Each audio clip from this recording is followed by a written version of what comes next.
limitado ang edukasyon sa edad o katayuan sa buhay. Ito kasi ang nakikitang susi sa pagunlad at pagbabago ng isang individual at ng lipunan.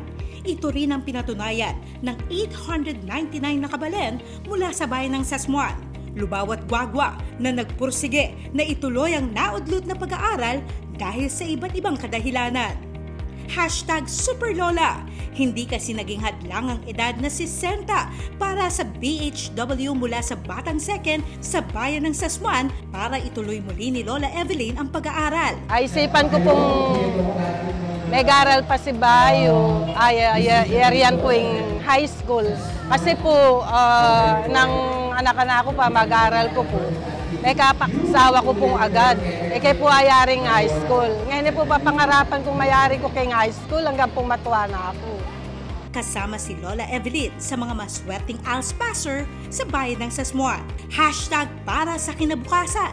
Kahit busy kasi as a single mom ang 26 anyos na si Joanna Marie sa kanyang 2 kids, sinamantala niya ang pagkakataon para muling makabalik sa pag-aaral para sa mas magandang kinabukasan nilang mag-iina. Para maipaano ko po sa mga dalawa kong anak na kahit na nag-asawa po ako ng maaga, gusto ko po sa kanila ipakita na kahit ganito lang po yung ina nila,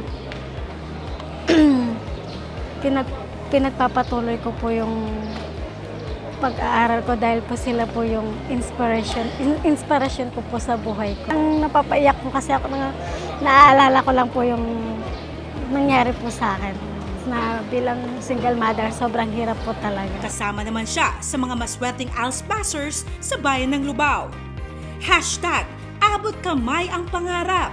Ito ngayon ang kwento sa buhay ni Mila na may 5 anak. Dahil matapos ang ilang taon ng pagiging buhay may asawa, nagkaroon na siya ng pagkakataon na matupad ang pangarap na ipagpatuloy ang pag-aaral.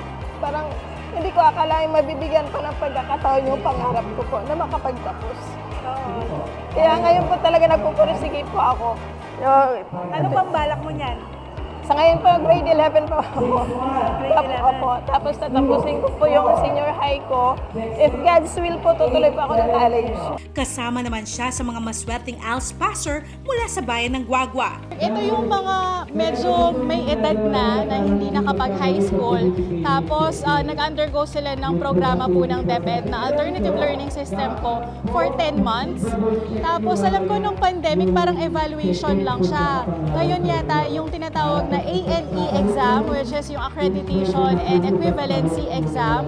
Ito po yung sukatan po ng kanilang pinag-aralan sa loob po ng 10 months para makakuha po sila ng certificate na katunayan na nakapagtapos po sila. Parang equivalent po ito ng diploma po ng junior high school po.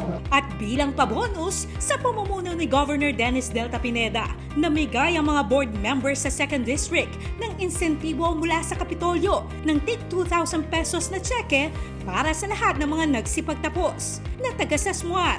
Masaya ako po. Fulfillment po ka na ako. Sa sarili ko po. Proud ko po. Sa Santa Monica Elementary School para sa 320 ALS passers na taga-bayan ng Lubao. Blessing po.